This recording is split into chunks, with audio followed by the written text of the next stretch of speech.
Trinity എന്ന വിഷയമാണ്. ഇന്ന് ഞാൻ ആ വിഷയത്തിൽ നിന്നാണ് നിങ്ങളോട് പറയാൻ ആഗ്രഹിക്കുന്നത്. ദൈവത്തിൻ്റെ മാറ്റമില്ലാത്ത വചനം നമ്മെ പഠിപ്പിക്കുന്നത് ത്രിയേക ദൈവ വിശ്വാസമാണ്. അതുകൊണ്ട് ഇന്ന് ഞാൻ നിങ്ങളോട് ഒരു ചെറിയ ബൈബിൾ സ്റ്റഡി എന്ന വണ്ണം പറയാൻ ആഗ്രഹിക്കുന്നത് ഈ തൃത്വം എന്ന ആ വിഷയമാണ്. ഒരുപക്ഷെ ദൈവജനത്തിൻ്റെ ഇച്ചിരി ആഴമേറിയ ഒരു വിഷയമായിരിക്കാം, എങ്കിലും നിങ്ങൾ ശ്രദ്ധിക്കുമെങ്കിൽ വളരെ സിമ്പിളായിട്ട് തന്നെ ഈ വിഷയം പറഞ്ഞു തരാൻ ഞാൻ ആഗ്രഹിക്കുകയാണ്. മറ്റുള്ളവർ നിങ്ങളോട് ചോദ്യങ്ങൾ ചോദിക്കുമ്പോൾ, വിശേഷാൽ സ്കൂൾ തലത്തിൽ പഠിക്കുന്ന കുഞ്ഞുങ്ങളോട് എങ്ങനെയാ പിതാവ് പുത്രൻ പരിശുദ്ധാത്മാവ് ഒന്നാകുന്നെന്ന് ചോദിച്ചാൽ, പിതാവ് എന്ന് പറയുമ്പോൾ ഒരപ്പനല്ലേ, പുത്രൻ എന്ന് പറയുമ്പോൾ ആ അപ്പൻ ഒരു മകന് ജന്മം നൽകിയോ, പിന്നീട് പരിശുദ്ധാത്മാവ് അതെന്താ, ഇതെങ്ങനെ ഒന്നാകും?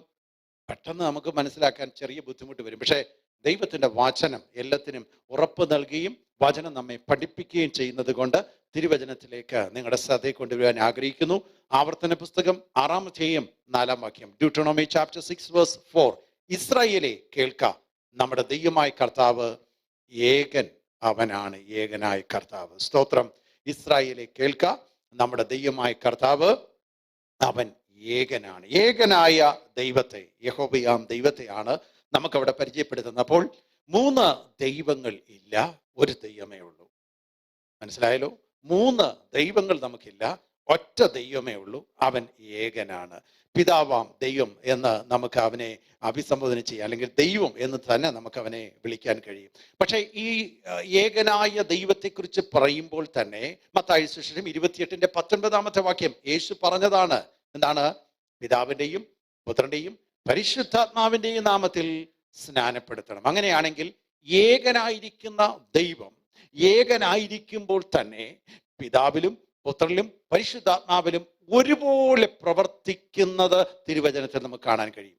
പിതാവിനെ കുറിച്ചും പുത്രനെ കുറിച്ചും പരിശുദ്ധാത്മാവിനെ കുറിച്ചും അല്പവിശദമായി നമ്മൾ ചിന്തിക്കുന്നതാണ്. ഇപ്പൊ അവസാനം പാടിയ പാട്ട്, സൂരജ് ബ്രദർ തിരഞ്ഞെടുത്ത പാട്ട് എന്തായിരുന്നു? സർവ്വസൈന്യാധിപൻ. അപ്പൊ യേശുവിനെ കുറിച്ച് തന്നെ പാടിയത് അല്ലേ? ഞാൻ ആ യേശുവിന്റെ വിഷയം വരുന്ന സമയത്ത് ആ പാട്ട് നമ്മൾ എടുത്തു വെച്ചിട്ടുണ്ടെങ്കിൽ, മനസ്സിലുണ്ടെന്നുണ്ടെങ്കിൽ, യേശുവിന് വേണ്ടി പറഞ്ഞ പദങ്ങൾ ഒക്കെ നമുക്കവിടെ കാണാൻ കഴിയും. നമ്മുടെ കർത്താവിനെ കുറിച്ച് നമുക്ക് പാടാൻ കഴിഞ്ഞല്ലോ. അപ്പോൾ ദൈവം സാരാംശത്തിൽ ഒന്നാണ്, എന്നാൽ 3 വ്യക്തിത്വങ്ങളായി പ്രവർത്തിക്കുന്നു. അതാണ് പിതാവ്, പുത്രൻ, പരിശുദ്ധാത്മാവ്. തൃത്വത്തിന്റെ ബൈബിൾ അടിസ്ഥാനം എന്താണ്? തിരുവചനം എന്താണ് തൃത്വത്തെ കുറിച്ച് പറയുന്നത്?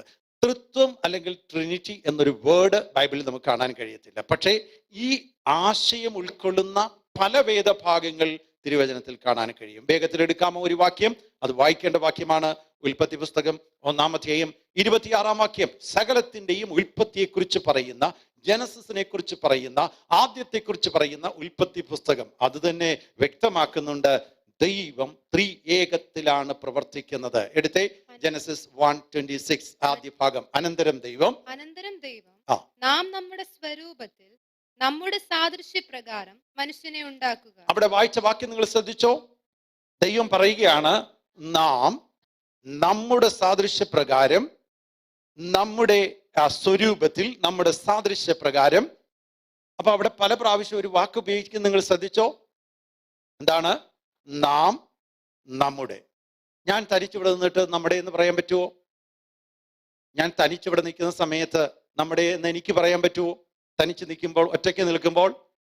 ഞാൻ എന്നാ ഫാമിലി ആയിട്ട് നിൽക്കുന്ന സമയത്ത് ഒരുമിച്ച് എൻ്റെ വൈഫ് നിൽക്കുന്നു, കുഞ്ഞുങ്ങൾ നിൽക്കുന്നു, ഷാരനും ഷാലോമും ഞങ്ങൾ ഒന്നിച്ച് നിൽക്കുന്ന സമയത്ത് നമ്മുടെ എന്ന് പറയാൻ കഴിയും അല്ലേ? അപ്പോൾ ഒന്നിൽ അധികമുണ്ടെങ്കിൽ ആ ഒരവസ്ഥയാണ് നമ്മുടേത് എന്ന് പറയുന്നത് അല്ലേ? അപ്പോൾ ഇവിടെ ദൈവം പറയുകയാണ്, നാം നമ്മുടെ സ്വരൂപത്തിൽ നമ്മുടെ സാദൃശ്യപ്രകാരം മനുഷ്യനെ ഉണ്ടാക്കുക.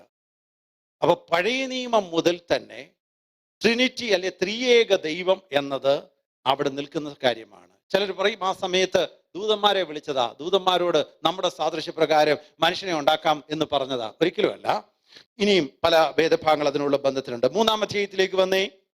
ഉൽപ്പത്തി പുസ്തകം തന്നെ 3-ാം അധ്യായം 22-ാമത്തെ വാക്യം വേഗത്തിൽ ഒന്ന് വായിച്ചേ. യഹോവയായ ദൈവം മനുഷ്യൻ നന്മതിന്മകളെ അറിവാൻ തക്കവണ്ണം നമ്മിൽ ഒരുത്തനെ പോലെ. ഒരിക്കലും ദൂതന്മാരെ കുറിച്ചല്ല അവിടെ പറയുന്നേ. പിതാവിനെ കുറിച്ച്, പുത്രനെ കുറിച്ച്, പരിശുദ്ധാത്മാവിനെ കുറിച്ച് പറയുകയാണ്.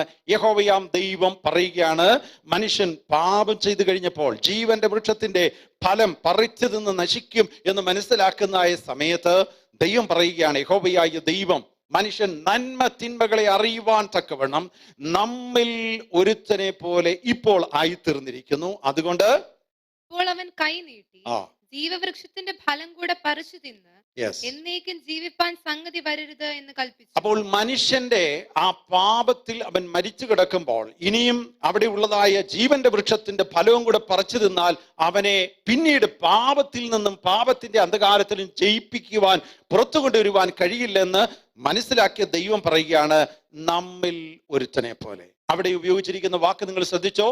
എന്താണ് നമ്മിൽ എന്ന് പറയുമ്പോൾ? എന്താ അവിടെ കാണാൻ കഴിയുന്നത്? മോർ ദാൻ വൺ, ഒന്നിൽ അധികം. അപ്പോൾ പിതാവിനെ കുറിച്ചും പുത്രനെ കുറിച്ചും പരിശുദ്ധാത്മാവിനെ കുറിച്ചുമുള്ള ആത്മീയ ചിന്തയാണ് നമുക്കവിടെ കാണുവാൻ കഴിയുന്നത്.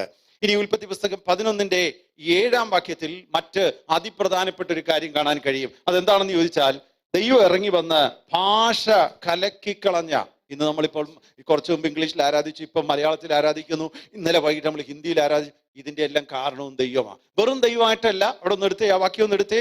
ഉൽപ്പത്തി പുസ്തകം 11:7 വാക്യം, വരുവീൻ നാം ഇറങ്ങിച്ചെന്ന്. അപ്പോൾ ത്രിയേക ദൈവം പറയുകയാണ്, നാം ഇറങ്ങിച്ചെന്ന് അവർ തമ്മിൽ ഭാഷ തിരിച്ചറിയാതിരിക്കേണ്ടതിന് അവരുടെ ഭാഷ അപ്പോൾ ഭാഷകൾ വ്യത്യസ്തമായി ഈ ഭൂമിയിൽ വരാൻ കാരണം പിതാവും പുത്രനും പരിശുദ്ധാത്മാവുമായ ദൈവമാണ്. വീണ്ടും ഞാൻ ഓർപ്പിക്കട്ടെ, പിതാവും പുത്രനും പരിശുദ്ധാത്മാവും ഉള്ളപ്പോൾ ഈ മൂന്നും കൂടെ ഒന്നാണ്. ഇപ്പോഴും നിങ്ങളുടെ തലയിൽ ഇത് കയറിയിട്ട് ചിലരുടെ നോട്ടോ ഇരിപ്പോ കണ്ട, എന്റെ പാസ്റ്റർ ഇതെങ്ങനെ സംഭവിക്കുന്നത്, എന്താണ്? ചില ഉദാഹരണങ്ങളിലൂടെ ഞാനത് വ്യക്തമാക്കാം. യെശയ്യാ പ്രവാചകന്റെ പുസ്തകം 9-ാം അധ്യായത്തിന്റെ 6-ാമത്തെ വാക്യം എടുക്കാമോ? അവിടെ ഇങ്ങനെ വായിക്കുന്നു, നമുക്കൊരു ശിശു ജനിച്ചിരിക്കുന്നു, നമുക്കൊരു മകൻ നൽകപ്പെട്ടിരിക്കുന്നു, ആധിപത്യം അവന്റെ തോളിരിക്കും, അവൻ അത്ഭുത മന്ത്രി, വീരനാം ദൈവം, നിത്യപിതാവ്, സമാധാനത്തിന്റെ പ്രഭു എന്ന് വിളിക്കപ്പെടും. ആരെ കുറിച്ച് എഴുതിയിരിക്കുന്നു? യേശുവിനെ കുറിച്ച് എഴുതിയിരിക്കുന്നു. യേശുവല്ലേ ഈ ഭൂമിയിലേക്ക് വന്നത്? അവനല്ലേ നമുക്ക് വേണ്ടി മരിച്ചത്, അടക്കപ്പെട്ടത്? ആ യേശുവിനെ കുറിച്ച് പറഞ്ഞിരിക്കുന്ന പദപ്രയോഗങ്ങൾ ഒന്ന് വേഗത്തിൽ ശ്രദ്ധിച്ച് ഞാൻ അടുത്ത വാക്യത്തിലേക്ക്, അടുത്ത ഭാഗത്തേക്ക് പോകാം. വായിച്ചേ, എന്തൊക്കെയാ അവിടെ നമുക്ക് കാണാൻ കഴിയുന്നത്? നമുക്കൊരു ശിശു ജനിച്ചിരിക്കുന്നു, നമുക്കൊരു മകൻ നൽകപ്പെട്ടിരിക്കുന്നു, ആധിപത്യം അവന്റെ തോളിലിരിക്കും. അടുത്ത വാക്യം, അവന് അത്ഭുത മന്ത്രി. അടുത്ത വാക്യം, വീരനാം ദൈവം. ആരെ കുറിച്ച് പറയുകയാണ്? മശിഹയായ യേശുവിനെ കുറിച്ച് പറയുന്ന വാക്കാണ്, അവൻ വീരനാം ദൈവം. അപ്പോൾ യേശു ദൈവമാണോ? നിശ്ചയമായും തീർച്ചയായിട്ടും അവൻ ദൈവമാണ്. പിന്നീട് അവൻ നിത്യനായിട്ടുള്ളവനാണ്, അവന്റെ നിത്യത, അവൻ എറ്റേണലാണ്, എന്നുമെന്ന് നിലനിൽക്കുന്നവനാണ്. പിന്നീട് അവൻ സമാധാനത്തിന്റെ പ്രഭു എന്ന് വിളിക്കപ്പെടും. അപ്പോൾ യേശു ക്രിസ്തു ദൈവമാണെന്നും അവൻ ദൈവത്വം അധിവസിക്കുന്നുവെന്നും വ്യക്തമാക്കുന്ന ദൈവജനത്തിന്റെ വാക്യങ്ങളാണ് നിങ്ങൾ വായിച്ചു കേട്ടത്. ഞാൻ പറഞ്ഞല്ലോ, പഴയ നിയമത്തിൽ മാത്രമല്ല പുതിയ നിയമത്തിൽ വളരെ ക്ലിയർ ആണ് ഈ കാര്യം. പഴയ നിയമത്തിൽ അവിടെ ഇവിടങ്ങളിൽ ഈ പറഞ്ഞതുപോലെ നാമെന്നോ നമ്മുടേതെന്നോ അങ്ങനെയുള്ള പദങ്ങൾ മാത്രം കാണുമ്പോൾ, പുതിയ നിയമത്തിലാണ് ക്ലിയറായി വളരെ വ്യക്തമായി പിതാവിനെയും പുത്രനെയും പരിശുദ്ധാത്മാവിനെയും അവതരിപ്പിച്ചിരിക്കുന്നത്. ഒത്തിരി വാക്യങ്ങളുണ്ടെങ്കിലും വേഗത്തിലൊരു വാക്യം, ഒരു ചിന്ത നിങ്ങളുടെ മനസ്സിലേക്ക് കൊണ്ടുവരാം. യേശുക്രിസ്തുവിന്റെ സ്നാന സമയം, അതെ, ആ സമയത്ത് എന്താ സംഭവിച്ചത്? മത്തായി സുവിശേഷം 3-ാം അധ്യായം 16-17 വാക്യങ്ങൾ എടുത്തോ, വേഗത്തിൽ വായിച്ചു. പിതാവ് സ്വർഗത്തിൽ നിന്ന് സംസാരിക്കുകയാണ്. എന്താ പറഞ്ഞത്? യേശു സ്നാനമേറ്റ ഉടനെ വെള്ളത്തിൽ നിന്ന് കയറി, അപ്പോൾ സ്വർഗം തുറന്നു, ദൈവാത്മാവ് പ്രാവെന്ന രൂപത്തിൽ ദൈവത്തിന്റെ ആത്മാവ് ഇറങ്ങി വന്നു, ഇറങ്ങി തന്റെ മേൽ വരുന്നത് അവൻ കണ്ടു. അടുത്ത വാക്യം, ഇവൻ എന്റെ പ്രിയപുത്രൻ, ഇവനിൽ ഞാൻ പ്രസാദിച്ചിരിക്കുന്നു എന്ന് സ്വർഗത്തിൽ നിന്ന് ശബ്ദം. ആര് പറഞ്ഞ ശബ്ദം? പിതാവാം ദൈവം പറയുകയാണ്, ഇവൻ എന്റെ പ്രിയപുത്രൻ, ഇവനിൽ ഞാൻ പ്രസാദിച്ചിരിക്കുന്നു, ഇവന് ചെവി കൊടുക്കുവേൻ. നോക്കൂ, പിതാവാം ദൈവം സ്വർഗത്തിൽ നിന്ന് സംസാരിക്കുന്നു, പുത്രൻ സ്നാനപ്പെടുകയാണ്. അടുത്ത വാക്യത്തിൽ നമ്മൾ മുമ്പിൽ കാണാൻ കഴിഞ്ഞു, പരിശുദ്ധാത്മാവ് പ്രാവെന്ന രൂപത്തിൽ ഇറങ്ങി വന്നു. അപ്പോൾ പിതാവും പുത്രനും പരിശുദ്ധാത്മാവും അവരുടെ പ്രവൃത്തികൾ അവർ പല നിലയിൽ ചെയ്യുന്നെങ്കിലും ഒരുമിച്ചാണ്, എപ്പോഴും ഒന്നിച്ചാണ്. അതിനുള്ള വാക്യങ്ങൾ പിന്നാലെ ഞാൻ നിങ്ങളെ കാണിക്കാം. അപ്പോൾ സ്നാനപ്പെടുത്തിയ സമയത്ത് പിതാവിനെയും പുത്രനെയും പരിശുദ്ധാത്മാവിനെയും കാണിക്കുന്നു. മത്തായി സുവിശേഷം 28:19. അതുകൊണ്ട് യേശു പറഞ്ഞു, സ്നാനപ്പെടുമ്പോഴും പിതാവിന്റെയും പുത്രന്റെയും പരിശുദ്ധാത്മാവിന്റെ നാമത്തിൽ സ്നാനപ്പെടണം. ഇന്ന് വിവിധമായ പഠിപ്പിക്കലുകൾ വിവിധ നിലയിൽ നടക്കുമ്പോൾ ദൈവമക്കൾ തിരിച്ചറിയണം എന്തുകൊണ്ട് പിതാവിന്റെയും പുത്രന്റെയും പരിശുദ്ധാത്മാവിന്റെയും നാമത്തിൽ സ്നാനമേറ്റു. ഈ നാമത്തിനുള്ള പ്രത്യേകതകൾ എന്തെല്ലാമാണ്? സ്തോത്രം. അപ്പോൾ ഇവിടെ 3 പേരെ ആ നിലയിൽ എടുത്തു കാണിക്കുകയാണ്. ഇനി വേറൊരു കാര്യം എന്ന് പറഞ്ഞാൽ, നിങ്ങൾ ഗ്രീക്കിൽ ആ വാക്യം വായിക്കുകയാണെങ്കിൽ അവിടെ പിതാവിന്റെയും പുത്രന്റെയും പരിശുദ്ധാത്മാവിന്റെയും നാമത്തിൽ എന്ന നാമം പറയുമ്പോൾ അവിടെ ഉപയോഗിച്ചിരിക്കുന്ന വേർഡ് അത് ഏകവചനമാണ്. ഒരു വ്യക്തിയിൽ മാത്രം പറയാൻ കഴിയുന്ന ഏകവചന പ്രയോഗമാണ് അവിടെ ഉപയോഗിച്ചിരിക്കുന്നത്. അതിൽ നിന്ന് മനസ്സിലാക്കാം, ഇവർ മൂന്നല്ല, ഒന്നാണ്, ഏകനാണ്. അപ്പൊ ദൈവത്തിന്റെ ഏകത്വത്തെ വെളിപ്പെടുത്തുന്ന ഒരു ഏകവചന പ്രയോഗമാണ് അവിടെ ഉപയോഗിച്ചിരിക്കുന്നത്. ഇനിയും ത്രിയേക ദൈവത്തെ കുറിച്ച് പറയുന്ന മറ്റൊരു വേദഭാഗമാണ് 2 കൊരിന്ത്യർ ലേഖനം 13:14 വാക്യം. അത് നമ്മൾ മീറ്റിംഗിന്റെ അവസാനം പറയുന്ന വാക്യമാണ്. എല്ലാ മീറ്റിംഗിന്റെ അവസാനം പറയുന്നത് ആശീർവാദം, ബെനഡിക്ഷൻ. അവിടെ എന്താ പറയുന്നേ? കർത്താവായ യേശു ക്രിസ്തുവിന്റെ കൃപയും ദൈവത്തിന്റെ സ്നേഹവും പരിശുദ്ധാത്മാവിന്റെ കൂട്ടായ്മയും നിങ്ങൾ എല്ലാവരോടും കൂടെ. ആശീർവാദം എപ്പോഴേലും പറയേണ്ടി വന്നാൽ ഈ വാക്യം പഠിച്ചു വെച്ചാൽ മതി. ആശീർവാദം പറയാൻ അറിയത്തില്ലല്ലോ എന്ന് വിചാരിക്കേണ്ട, ഒരു വാക്യം പഠിച്ചാൽ മതി. ഓക്കെ. അപ്പോൾ കർത്താവായ യേശു ക്രിസ്തുവിന്റെ കൃപ, ദൈവത്തിന്റെ സ്നേഹം, പരിശുദ്ധാത്മാവിന്റെ കൂട്ടായ്മ. അപ്പോൾ ആശീർവാദം പറയാനുള്ള പുതിയ നിയമത്തിലെ കാര്യം പഠിപ്പിക്കുന്ന സമയത്ത്, പറഞ്ഞു കൊടുക്കുന്ന സമയത്ത് കൊരിന്ത്യർ സഭയ്ക്ക് വേണ്ടി ലേഖനം എഴുതുമ്പോൾ പൗലോസ് വ്യക്തമായി പറയുകയാണ്, അവിടെ പിതാവും പുത്രനും പരിശുദ്ധാത്മാവിന്റെയും സാന്നിധ്യത്തിൽ വേണം അത് അവസാനിപ്പിക്കാൻ. അപ്പോൾ ഈ നിലയിലെല്ലാം നമ്മൾ ചിന്തിക്കുന്ന സമയത്ത് നമുക്ക് ആ ത്രിയേക ദൈവത്തെ കുറിച്ച് നമുക്ക് മനസ്സിലാക്കാൻ കഴിയും. ഇനി ഞാൻ പിതാവാം ദൈവത്തെ അല്പസമയത്ത് ഒന്ന് കോൺസെൻട്രേറ്റ് ചെയ്യുകയാണ്. നിങ്ങൾക്കറിയാവുന്ന പേരുകളൊക്കെ പറഞ്ഞേ. ദൈവത്തെ കുറിച്ച്, ദൈവത്തിന് വേണ്ടി പറഞ്ഞിട്ടുള്ള പേരുകൾ, അതിനുള്ള പേരുകൾ: യഹോവയാം ദൈവം, പിന്നെ യാഹ് എന്ന പേര്, പിന്നെ എലോഹിം എന്ന പേര്, പിന്നെ റാഫ എന്ന പേര്. ഞാൻ പറയാം ചില വാക്കുകൾ, നിങ്ങൾ എൻ്റെ കൂടെ ഒന്ന് ഓർത്തിരിക്കാൻ വേണ്ടി വന്നാൽ എഴുതി വെക്കുന്നത് നല്ലതായിരിക്കും. എലോഹിം, ക്രിയേറ്റർ എന്നാണ് ആ വാക്കിന്റെ അർത്ഥം. യാവേ അല്ലെങ്കിൽ യഹോവ എന്ന വാക്കിന്റെ അർത്ഥം ഐ ആം, ഞാൻ ആകുന്നുവെന്നാണ്. അഡോണായ് എന്നാൽ ലോർഡ് ഓർ മാസ്റ്റർ എന്നാണ് അതിന്റെ അർത്ഥം. എൽ ഷദായ്, ഗോഡ് ഓൾമൈറ്റി എന്നാണ് അതിന്റെ അർത്ഥം. L Elyon, the most high God എന്നാണ് അതിന്റെ അർത്ഥം. ജഹോവ ജൈറ എന്ന് പറഞ്ഞാൽ ദ ലോർഡ് പ്രൊവൈഡ്സ് എന്നാണ് അതിന്റെ അർത്ഥം. ജഹോവ റാഫ എന്നതിന്റെ അർത്ഥം the Lord heals. Jehovah Nissi എന്നതിന്റെ അർത്ഥം the Lord is my banner, യഹോവ എന്റെ കൊടിയാണ്.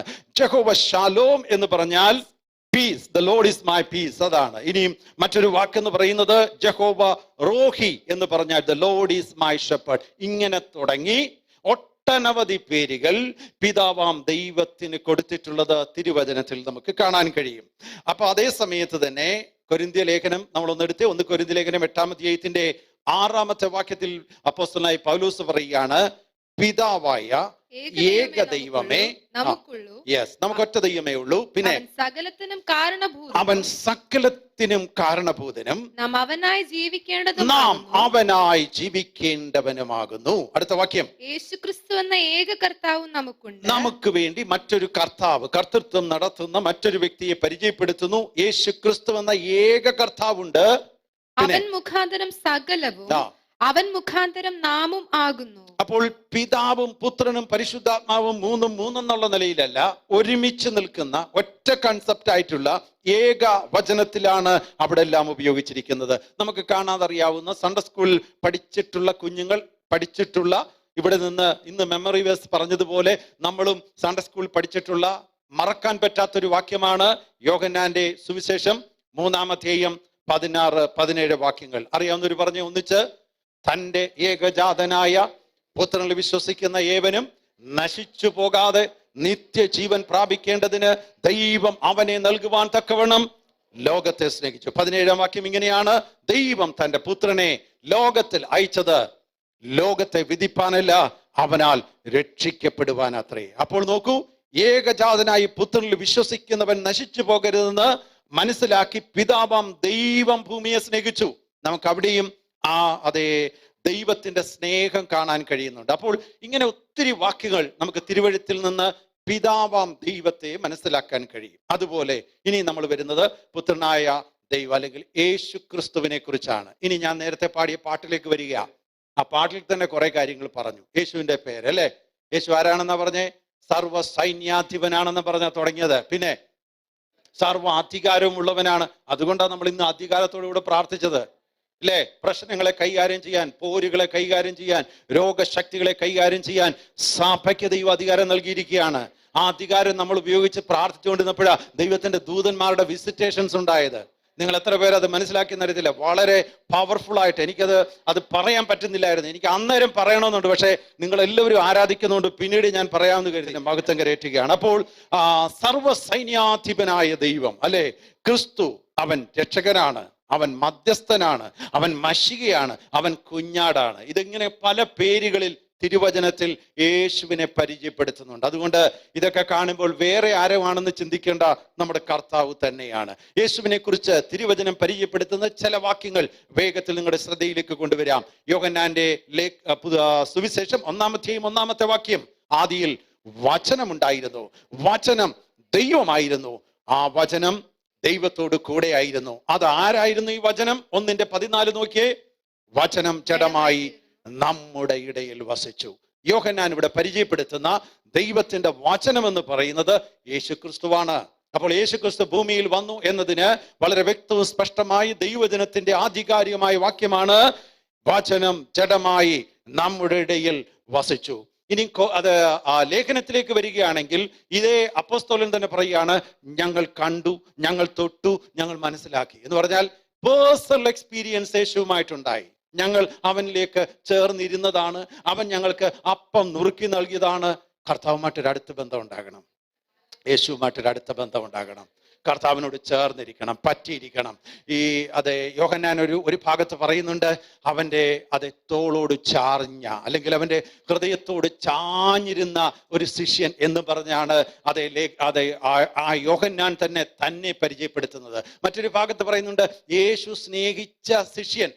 പേരൊന്നും പറയുന്നില്ല, പക്ഷെ എഴുതുന്നത് യോഹന്നാനാണ്. പക്ഷെ അങ്ങനെ എഴുതുന്നത് എന്തിനാ ഞാനിത് പറയുന്നത് ചോദിച്ചാൽ, കർത്താവിന് സ്നേഹം തോന്നണം നമ്മോട്, കർത്താവിൻ്റെ അടുത്ത് നമ്മളെ ഇരുത്തണം, നമുക്ക് മനസ്സിലാകണം യേശു അടുത്തുണ്ടെന്ന്.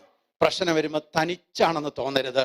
എൻ്റെ കർത്താവ് എൻ്റെ കൂടെയുണ്ട്, അവൻ എൻ്റെ കരത്തിൽ പിടിച്ചിട്ടുണ്ട്, അവൻ എന്നെ ഉപേക്ഷിക്കത്തില്ല, അവൻ എന്നെ തള്ളിക്കളയത്തില്ല, അവൻ എന്നെ ഒരിക്കലും വിളിച്ചിറക്കിയിട്ട് വഴിയിൽ കൊണ്ട് ഉപേക്ഷിക്കുന്ന ദൈവമല്ല. എന്നെ ചുമക്കുവാൻ കഴിയുന്ന, എൻ്റെ ഭാരം വഹിക്കുവാൻ കഴിയുന്ന, എന്നോട് ചേർന്നിരിക്കുവാൻ കഴിയുന്ന, എന്നെ ആശ്വസിപ്പിക്കുവാൻ കഴിയുന്ന ഒരു നല്ല കർത്താവിനെയാ ഞാൻ കണ്ടുമുട്ടിയെന്നുള്ള ഉത്തമ ബോധ്യം കർത്താവിനോട് ചേർന്നിരിക്കുന്നവർക്കുണ്ടായിരിക്കും.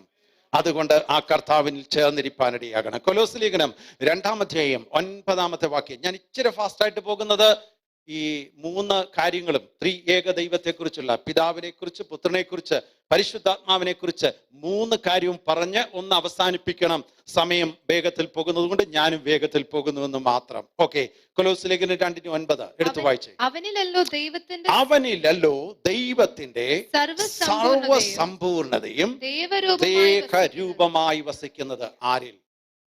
യേശുക്രിസ്തുവിനെ കുറിച്ച് പൗലോസ് കൊലോസ്യ സഭയ്ക്ക് ലേഖനം എഴുതുമ്പോൾ പറയുകയാണ്, അവനിലല്ലോ ദൈവത്തിന്റെ സർവസമ്പൂർണതയും ദേഹരൂപമായി വസിക്കുന്നത്. അപ്പോൾ ദൈവത്തെ കാണണമെങ്കിൽ വേറെ ആരുടെ അടുത്ത് പോകണ്ട, യേശുവിനെ കണ്ടാൽ മതി. കർത്താവ് അത് തന്നെ പറഞ്ഞു, പിതാവെന്നിലും ഞാൻ അവനിലും ആകുന്നു. അപ്പോൾ പിതാവ് പുത്ര ബന്ധം അത്ര ദൃഢമായിരുന്നു.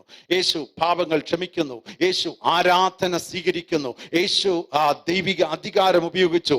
യേശു പൂർണ്ണ ദൈവമാണ്, അതേ സമയത്ത് തന്നെ ഭൂമിയിലേക്ക് വന്നപ്പോൾ അവൻ പൂർണ്ണ മനുഷ്യനുമായിരുന്നു. ചിലർ പഠിപ്പിക്കാറുണ്ട്, അക്കാലത്തുള്ള നോസ്റ്റിസിസം പഠിപ്പിച്ചിരുന്നത് ഒരിക്കലും ദൈവികമായതിന് ഈ ലോകത്തേക്ക് വരാൻ കഴിയില്ല. പാപപങ്കുലമായിരിക്കുന്ന ഈ ലോകത്തിൽ, ഈവിൾ നിറഞ്ഞിരിക്കുന്ന ലോകത്തിൽ ദൈവത്തെ പോലൊരു വ്യക്തിക്ക് വരാൻ പറ്റത്തില്ലെന്ന് നോസ്റ്റിസിസം പഠിപ്പിക്കുന്നവർ, ജ്ഞാനവാദം പഠിപ്പിക്കുന്നവർ അക്കാലങ്ങൾ പഠിപ്പിച്ചിരുന്നു. അതിനെതിരായിട്ട് അതൊരു ഹെറസിയാണെന്നും അത് ദൈവവചനത്തിന് വിരുദ്ധമാണെന്നും യേശു ഭൂമിയിലേക്ക് വന്നു എന്നത് വ്യക്തമാക്കുന്നതിന് വേണ്ടിയാ യോഹന്നാൻ പറയുന്നത്, ഞങ്ങൾ തൊട്ടു, ഞങ്ങൾ കണ്ടു, ഞങ്ങൾ അറിഞ്ഞു. ആ കർത്താവ് ഭൂമിയിലേക്ക് വന്നതാണ്. അപ്പോൾ യേശു മനുഷ്യനായി തന്നെ ഭൂമിയിലേക്ക് വന്നു. അവൻ ഭൂമിയിലായിരുന്ന സമയത്തും അവൻ ദൈവമായിരുന്നു, ദൈവത്വം അവനിൽ ഉണ്ടായിരുന്നു. മറക്കരുത്, തിരുവെഴുത്തുകൾ യേശുവിനെ ദൈവമെന്ന് വിളിക്കുന്ന വാക്യങ്ങളുണ്ടോ? തീർച്ചയായിട്ടും വായിച്ചേ. യോഹന്നാന്റെ സുവിശേഷം 20:28. തോമസ് അവനോട് ചോദിക്കുന്ന ചോദ്യം, എന്റെ കർത്താവും എന്റെ ദൈവവുമായുള്ളവേ എന്ന് ഉത്തരം പറഞ്ഞു. തോമസ് യേശുവിനെ കണ്ടു കഴിഞ്ഞപ്പോൾ, യേശുവിന്റെ ആ പ്രത്യക്ഷതയിൽ യേശുവിന്റെ അടുത്തേക്ക് ചെന്നിട്ട് പറയാണ്, എന്റെ കർത്താവും എന്റെ ദൈവവുമായിട്ടുള്ളവേ. എന്ന് പറഞ്ഞ് കർത്താവിന്റെ സന്നിധാനത്തിൽ വീണ് ദൈവത്തെ മഹത്വപ്പെടുത്തുകയാണ്. അവൻ വിളിച്ചത് എന്താണ്? എന്റെ കർത്താവും എന്റെ ദൈവവും. കർത്താവ് ഉടനെ പറഞ്ഞു, ഓ നോ നോ നോ, ഞാൻ കർത്താവൊന്നുമല്ല, ഞാൻ ദൈവമൊന്നുമല്ല, നീ എന്നെ ആരാധിക്കരുതെന്ന് യേശു പറഞ്ഞോ? ഇല്ല, ആരാധന സ്വീകരിച്ചു. ഇനി നമ്മൾ യേശു ജനിക്കുന്ന സമയത്തേക്ക് ഒന്ന് പോയാൽ അവിടെ അതെ വിദ്വാൻമാർ വരുന്നുണ്ട്. അവർ വന്നപ്പോൾ പൊന്ന്, മൂര്, കുന്തിരിക്കം ഇവ കാഴ്ച വെച്ചിട്ട് വീണ് അവനെ നമസ്കരിച്ചു. ആരെ നമസ്കരിച്ചു? യേശുവിനെ നമസ്കരിച്ചു. ഇനി വായിച്ച തീത്തോസിന്റെ ലേഖനം 2-ാം അധ്യായം 12-ാമത്തെ വാക്യം. തീത്തോസ് 2:12. നാം ഭാഗ്യകരമായ പ്രത്യാശയ്ക്കായിട്ടും മഹാദൈവവും, അവിടെ വായിക്കുന്നത് ഇങ്ങനെയാണ്, യേശുവിനെ കുറിച്ചാ പറയുന്നത്, മഹാദൈവവും നമ്മുടെ രക്ഷിതാവുമായ യേശു ക്രിസ്തുവിന്റെ തേജസ്സിന്റെ പ്രത്യക്ഷതയ്ക്കായിട്ടും കാത്തിരിക്കുകയാണ്. എന്തിനാ കാത്തിരിക്കുന്നേ? നാളെ ഒരു പുതിയ വീട് കിട്ടാനും, നാളെ ഒരു പുതിയ കാറ് കിട്ടാനും, അത് ഉണ്ടെങ്കിൽ, ഓഫറിലുണ്ടെങ്കിൽ കർത്താവ് തരുമെന്ന് പറഞ്ഞാൽ, ഇന്നലെ പ്രാർത്ഥിച്ച് സിൻഡോയുടെയൊക്കെ വീട് പ്രാർത്ഥിച്ചു കൊടുത്ത പോലെ നിങ്ങളുടെ കിട്ടാത്തവരുടെ, ഇല്ലാത്തവർക്കൊക്കെ ദൈവം തരും. ദൈവം വിശ്വസ്തനാ. പക്ഷെ നമ്മുടെ കാത്തിരിപ്പ് അതിലാവരുത്. ലോകത്തിലെ കാത്തിരിപ്പുകൾ ഞാൻ ഇന്നലെ ഓർപ്പിച്ചതുപോലെ നശിക്കുന്ന തീക്കിരയായി സൂക്ഷിച്ചിരിക്കുന്നതിന് വേണ്ടി ആകരുത്. പകരം എന്തിനായിരിക്കണം? എന്തിനു വേണ്ടിയായിരിക്കണം? ആ വാക്യം നിങ്ങളുടെ മുമ്പിൽ, ആ വാക്യം കിടപ്പില്ലേ? എന്താ പറയുന്നത്? തേജസ്സിന്റെ പ്രത്യക്ഷത. എൻ്റെ ഈ ശരീരം മാറും. രോഗമുള്ള ശരീരം, താഴ്ചയുള്ള ശരീരം, വീഴ്ചയുള്ള ശരീരം, എൻ്റെ ഈ ശരീരം മാറിയിട്ട് തേജസ്കരിക്കപ്പെട്ട ശരീരം യേശു എനിക്ക് തരും. അങ്ങനെ തേജസ്കരിക്കപ്പെട്ട ശരീരം കർത്താവ് നൽകുമ്പോൾ ആ ശരീരം തരാനായിട്ട് വെച്ചിരിക്കുന്ന വ്യക്തിയെക്കുറിച്ച് പറയുകയാണ്, മഹാദൈവവും നമ്മുടെ രക്ഷിതാവുമായ യേശു ക്രിസ്തു. മഹാദൈവമാണ് യേശു ക്രിസ്തു എന്ന് വീണ്ടും പറയുന്ന വാക്യമാണ് നമുക്ക് വായിപ്പാൻ കഴിഞ്ഞത്. എബ്രായ ലേഖനം 1:8 വാക്യം. അവിടെ ദൈവം തന്നെ യേശുവിനെ പറയുന്നത് ദൈവം എന്നാ. ഇത് ശരിക്കും പറഞ്ഞാൽ 2-ാം സങ്കീർത്തനത്തിൽ നിന്നുള്ളൊരു കൊട്ടേഷനാണ്. എങ്കിൽ പോലും ഈ വാക്യത്തിൽ ഇവിടെ യേശുവിനെ പ്രസന്റ് ചെയ്തു വരുന്ന കൂട്ടത്തിൽ എബ്രായ ലേഖനകർത്താവ് യേശുവിനോടുള്ള ബന്ധത്തിൽ പറയുകയാണ് 1:8, പുത്രനോടോ ദൈവമേ നിന്റെ സിംഹാസനം എന്നും എന്നേക്കുമുള്ളത്, നിന്റെ രാജ്യത്തിന്റെ ചെങ്കോൽ നേരുള്ള ചെങ്കോലാണ്. ഇവിടെ പുത്രനെ ദൈവം തന്നെ അഭിസംബോധന ചെയ്യുകയാണ്. പുത്രനോടോ ദൈവമേ നിന്റെ സിംഹാസനം എന്നും എന്നേക്കുമുള്ളതെന്ന് തിരുവചനത്തിൽ രേഖപ്പെടുത്തിയിരിക്കുന്നു. നോക്കൂ, ദൈവം യേശു ദൈവമാണെന്ന് തെളിയിക്കാൻ ഇതിൽ പരം വാക്യങ്ങളുടെ ആവശ്യമില്ല. യേശു ദൈവമാണ്. 3, പരിശുദ്ധാത്മാവാകുന്ന ദൈവം. സഹായി എന്നോ, ശക്തി നൽകുന്നവനെന്നോ, ഉള്ളിൽ വഹിക്കുന്നവനെന്നോ, അഡ്വക്കേറ്റ് എന്നോ ഒക്കെ നമുക്ക് യേശുവിനെ കുറിച്ച് പറയാമെങ്കിലും പരിശുദ്ധാത്മാവ് ദൈവമാണ്. പരിശുദ്ധാത്മാവ് ആർക്കെങ്കിലും സംശയമുണ്ടോ? വായിക്കാം. അപ്പോസ്തലപ്രവൃത്തികളുടെ പുസ്തകം 5-ാം അധ്യായം 3-4 വാക്യം. ഈ ദിവസങ്ങൾ ഞങ്ങൾ ബൈബിൾ സ്റ്റഡിയിൽ പഠിച്ചുകൊണ്ടിരിക്കുന്ന വാക്യങ്ങളാണ് ഇപ്പോൾ നമ്മൾ വായിക്കുന്നത്. കഴിഞ്ഞ ദിവസം പഠിച്ചു കഴിഞ്ഞതാണ്. അതെ, അടുത്ത സമയത്ത് അപ്പോസ്തലപ്രവൃത്തി 5:3-4 വാക്യങ്ങൾ. അപ്പോൾ പത്രോസ് അനന്യാസെ പരിശുദ്ധാത്മാവിനോട് വ്യാജം കാണിപ്പാനും നിലത്തിന്റെ വിലയിൽ കുറെ എടുത്തു വെപ്പാനും സാത്താനിന്റെ ഹൃദയം കൈവശമാക്കിയത് എന്ത്?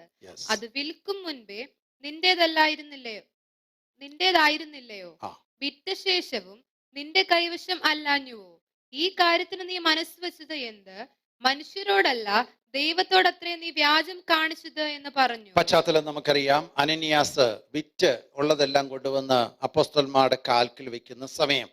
അപ്പോൾ പത്രോസ് ചോദിക്കുകയാണ്, അനന്യാസെ, പരിശുദ്ധാത്മാവിനോട് വ്യാജം കാണിപ്പാനും നിലത്തിന്റെ വിലയിൽ കുറച്ചെടുത്തു വെപ്പാനും സാത്താൻ നിന്റെ ഹൃദയം കൈവശമാക്കിയതെന്ത്? നോക്കി, പരിശുദ്ധാത്മാവിനോട് വ്യാജം.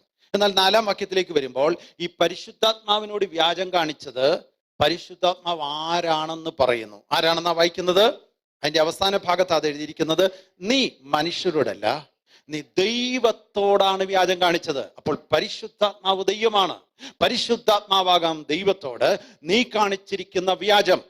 പിതാവ് ദൈവം, പുത്രനായ യേശു ദൈവം, പരിശുദ്ധാത്മാവ് ദൈവം. ഈ ദൈവങ്ങൾ അല്ല, ഈ ദൈവം പിതാവിലും പുത്രനിലും പരിശുദ്ധാത്മാവിലും ഒരുമിച്ച് നിൽക്കുന്ന ദൈവം, ഏകനായ ദൈവം, ഏകനായി അത്ഭുതങ്ങളെ ചെയ്യുന്നവന് എന്ന് 136-ാം സങ്കീർത്തനം നമ്മൾ വായിക്കുന്നത് പോലെ, സ്തോത്രം, ഇവിടെ ഏക സത്യമായിരിക്കുന്ന ആ കർത്താവിനെ കുറിച്ച് പറയുകയാണ്. പക്ഷെ ഇവിടെ ശ്രദ്ധിക്കുക, പരിശുദ്ധാത്മാവിനോട് വ്യാജം കാണിപ്പാൻ എന്ന് പറഞ്ഞിട്ട് 4-ാം വാക്യത്തിൽ വരുമ്പോൾ പറയുന്നു, നീ മനുഷ്യരോടല്ല ദൈവത്തോടത്രേ വ്യാജം കാണിച്ചത് എന്ന് പറയുന്നു. അപ്പോൾ പരിശുദ്ധാത്മാവിനോട് കള്ളം പറഞ്ഞാൽ, പരിശുദ്ധാത്മാവിനെതിരായിട്ട് നിന്നാൽ ദൈവത്തോടെതിരായി നിൽക്കുകയാണ്. അതുകൊണ്ട് തിരുവചനത്തിൽ ഒരു വാക്യം വളരെ ഞെട്ടലോടെ ദൈവമക്കൾ വായിക്കണം. പരിശുദ്ധാത്മാവിനോട് കാണിക്കുന്ന പാപം ക്ഷമിക്കാൻ പോലും ബുദ്ധിമുട്ടാ ദൈവത്തിന്.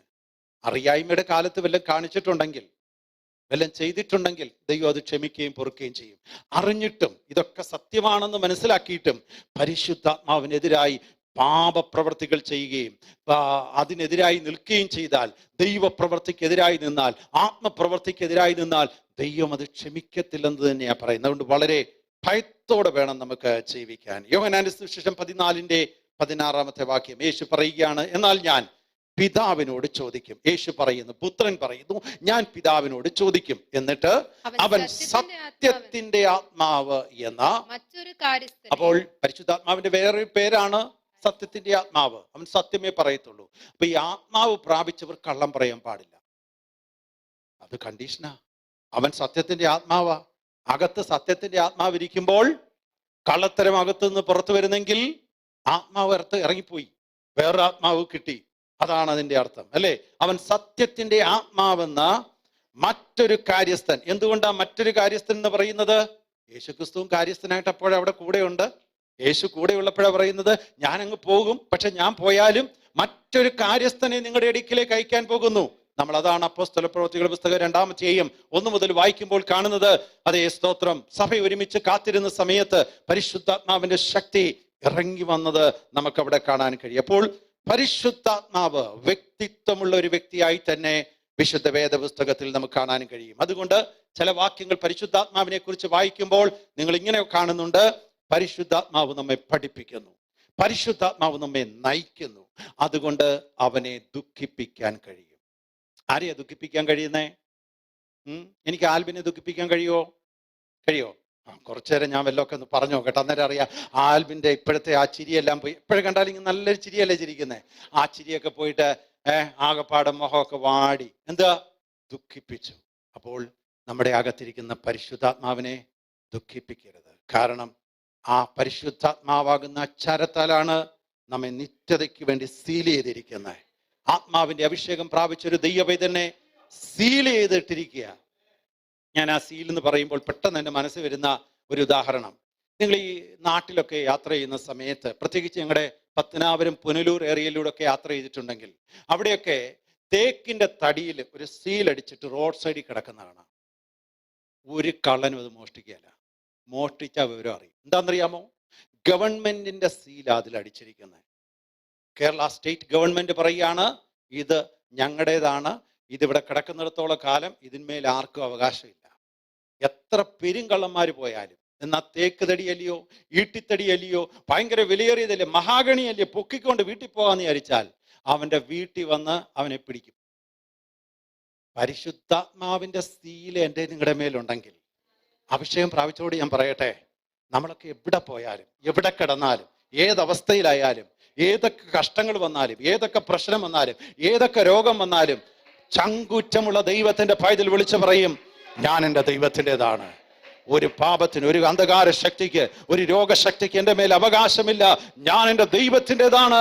അവൻ എന്നിൽ സീൽ ചെയ്തിരിക്കുകയാണ്, അവൻ എന്നെ തെരഞ്ഞെടുത്തിരിക്കുകയാണ്, അവൻ എനിക്ക് പുത്രത്വം നൽകിയിരിക്കുകയാണ്.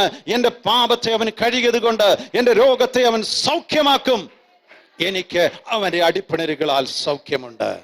അപ്പോൾ പരിശുദ്ധാത്മാവിനെ ദുഃഖിപ്പിക്കാതെ അവനോടൊപ്പം സന്തോഷകരമായ ഒരു ജീവിതം നയിക്കണം. പരിശുദ്ധാത്മാവിന്റെ ദിവ്യ ഗുണങ്ങളെക്കുറിച്ച് ദൈവജനം പറയുന്ന ചില വാക്യങ്ങൾ വേഗത്തിൽ ഞാൻ കാണിക്കാം. വാക്യം വായിക്കുന്നില്ല.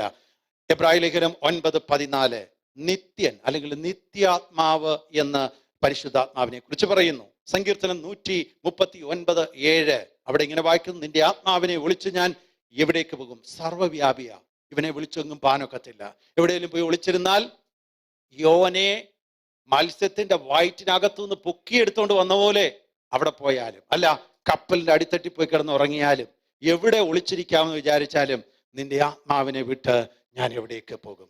ഒളിച്ചിരിക്കാൻ പറ്റത്തില്ല. അവൻ സർവ്വവ്യാപിയാ, എല്ലാം അറിയുന്നവനാണ്. 1 കൊരിന്ത്യർ 2:10. ആത്മാവ് സകലത്തെയും ദൈവത്തിന്റെ ആഴങ്ങളെയും ആരായുന്നു. സർവശക്തൻ. റോമാലേഖനം 8:11. ആത്മാവ് യേശുവിനെ മരിച്ചവരിൽ നിന്ന് ഉയർപ്പിച്ചു. അതുകൊണ്ടാ പറയുന്ന ആ വാക്യത്തിൽ തന്നെ, യേശുവിനെ മരിച്ചവരുടെ നിന്ന് ഉയർപ്പിച്ചവന്റെ ആത്മാവ് നിങ്ങളിൽ വസിക്കുന്നുവെങ്കിൽ, മണ്ണിനടി കിടന്ന് ഒന്നുമില്ലാതെ ആ എല്ല് വരെ അങ്ങ് ദ്രവിച്ചു പോയാലും ആത്മാവ് തിരിച്ചു വന്നിട്ട് അതിനെ പൊക്കിയെടുത്തോണ്ട് വരും. ഉദാഹരണം, യേശുവിൽ അത് നടന്നു. മരിച്ച് നാറ്റം വെച്ച് 3 ദിവസം കഴിഞ്ഞ അതേ ആ യേശു പുറത്തു വന്നു. യേശുവിന്റെ വാക്ക് അങ്ങോട്ട് ചെന്ന് കഴിഞ്ഞപ്പോൾ 4 ദിവസമായ അതേ മരിച്ച് നാറ്റം വെച്ച ലാസർ കല്ലറയിൽ നിന്ന് പുറത്തു വന്നു. അങ്ങനെയാണെങ്കിൽ മണ്ണിനോട് പറയും തിരിച്ചു തരാൻ. മണ്ണിന്ന് എടുത്തതല്ലേ, പോകുന്ന സമയത്തും നുള്ളിയിട്ടിട്ട് പറയുമല്ലോ, നീ മണ്ണിൽ നിന്ന് വന്നതാ, മണ്ണിലോട് തിരിച്ചു പൊക്കോളാൻ. സന്തോഷത്തോടെ ദൈവമക്കൾ പറയണം, മണ്ണിനിരയായി തീർന്നാലും മണ്ണിരക്കിരയായി തീർന്നാലും എൻ്റെ ശരീരം തിരിച്ചു വരും. ഞാൻ ഉയർത്തെഴുന്നേൽക്കും. തേജസ്കരിക്കപ്പെട്ട ഒരു ശരീരം ദൈവം എനിക്ക് നൽകും.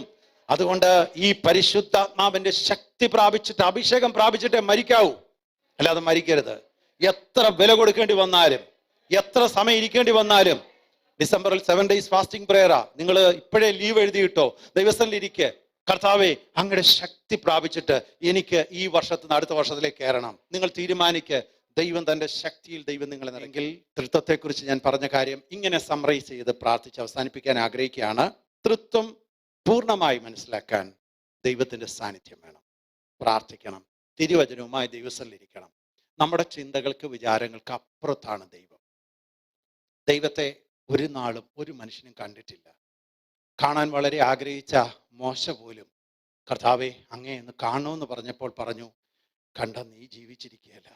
അത്രമാത്രം തേജസ് പ്രഭയുള്ള ദൈവമാണ്. അതുകൊണ്ട് ഈ ദൈവത്തെ മനസ്സിലാക്കണമെങ്കിൽ ആ ദൈവസന്നിധിയിൽ മുഴങ്കാല് വീഴണം. ദൈവമേ അങ്ങേ എന്ന് മനസ്സിലാക്കാൻ, അങ്ങയുടെ സ്നേഹം ഒന്ന് മനസ്സിലാക്കാൻ, അങ്ങ് ആരാണെന്നൊന്ന് മനസ്സിലാക്കാൻ കർത്താവെ എന്നെ സഹായിക്കണമേ എന്ന് പറഞ്ഞ് ദൈവത്തിന്റെ പാദവിന്താരത്തിൽ ഇരുന്നാൽ ദൈവം നിന്നെ വെളിപ്പെടുത്തും, വെളിപ്പാടുകൾ നൽകും, ദർശനങ്ങൾ നൽകും. ദൈവവചനം വായിക്കുമ്പോൾ തന്നെ മനസ്സിലാകും, ഇവിടെ ഇത് മറഞ്ഞു കിടക്കുകയാണ്. ദൈവവചനത്തിൽ മറഞ്ഞു കിടക്കുന്ന ഒത്തിരി പൊരുളുകളുണ്ട്, അത് വെളിപ്പെട്ട് വരട്ടെ. ദൈവസന്നിധിയിലിരിക്കും, മുഴങ്കാലിരിക്ക്, ദൈവം അത് വെളിപ്പെടുത്തി തരും. എങ്കിലും മനുഷ്യന് മനസ്സിലാകുന്ന നിലയിൽ മനസ്സിലാകത്തക്കവണ്ണം ദൈവത്തിന്റെ വചനത്തിലൂടെ പിതാവിനെ, പുത്രനെ, പരിശുദ്ധാത്മാവിനെ ദൈവം വെളിപ്പെടുത്തുകയാണ്.